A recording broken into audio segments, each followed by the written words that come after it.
Que hable en nombre de la Ruta contra el Racismo y la Represión, una campaña formada por decenas de colectivos sociales, políticos y sindicales que desde hace unos cuantos años venimos denunciando la política migratoria, la política de extranjería, las redadas por las calles, plazas de nuestras ciudades. Se me ha pedido que hable de la política migratoria del nuevo gobierno del PP de este último año, y en realidad no puedo hablar de una política migratoria del PP porque hay una política migratoria del Estado español, del capitalismo español a lo largo de esta última década, tanto de gobiernos del PSOE como de gobiernos del PP. Es una política basada en utilizar a la población migrante por millones, a los hombres y mujeres migrantes que han venido en esta última década al Estado español, como fuerza de trabajo barata y servicial al servicio de la economía española, como instrumento para la acumulación de beneficios en el periodo de auge y como instrumento también para la acumulación de beneficios ahora en el momento de la crisis. Hace años médicos españoles acudían a Perú o a Polonia junto con los empresarios a hacer chequeos médicos a los potenciales candidatos a emigrar, a las mujeres polacas que venían a recoger la fresa o a las mujeres peruanas que venían a cuidar a nuestros ancianos y a nuestros niños, y escogían a las más fuertes, a las más sanas, para formar parte de los contingentes que iban a participar de la explotación laboral en el Estado español. Hoy, 10 años después, lo que se hace es excluir a las personas sin papeles mediante recorte sanitario del acceso a la sanidad pública. Creo que los dos polos de este ejemplo, el ejemplo de la selección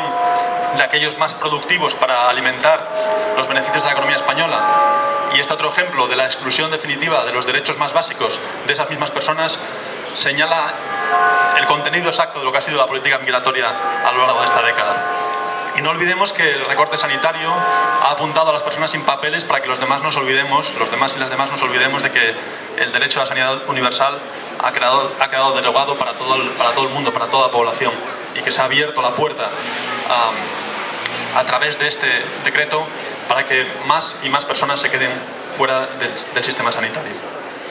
Otro elemento fundamental de la denuncia de lo que venimos haciendo en estos años es que para que los millones de personas migrantes estuviesen dispuestas a trabajar en cualquier condición, era necesario establecer un sistema de miedo, de pánico, de vulnerabilidad social, política y jurídica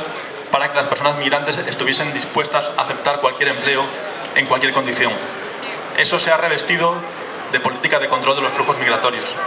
y para eso se han instalado unos centros de detención quizás desconocidos por algunas personas, que son los CIES, centros de internamiento de extranjeros, donde las personas migrantes son encerradas hasta 60 días previamente a su deportación. Durante estos años, el gobierno del PSOE y el gobierno del PP se han dedicado a expulsar a migrantes por decenas de miles y a internarlos en estos centros de detención que son mucho peores que las cárceles. Ahora el PP pretende hacer una reforma maquillando estos centros, cambiándolos de nombre, llamándolos centros de estancia controlada de extranjeros, porque eso del internamiento suena demasiado mal, suena a campo de concentración. Y sin embargo, los centros de internamiento de extranjeros van a seguir siendo la misma mierda. Así que exigimos desde aquí la derogación inmediata de los 9 centros de internamiento de extranjeros que hay en el Estado español, en su cierre definitivo. Y por último, contaros que ese sistema de internamiento y de expulsión tiene también su presencia en las calles de las ciudades a través de las redadas. Desde la Ruta contra el Racismo y la Represión, en estos años hemos documentado no solo redadas policiales en las estaciones de trenes y autobuses o de la policía local con las personas que se dedican a la venta ambulante, sino también humillaciones permanentes en los calabozos de la comisaría, tirar la comida al suelo para que coman los negros, palizas a los menores inmigrantes no acompañados,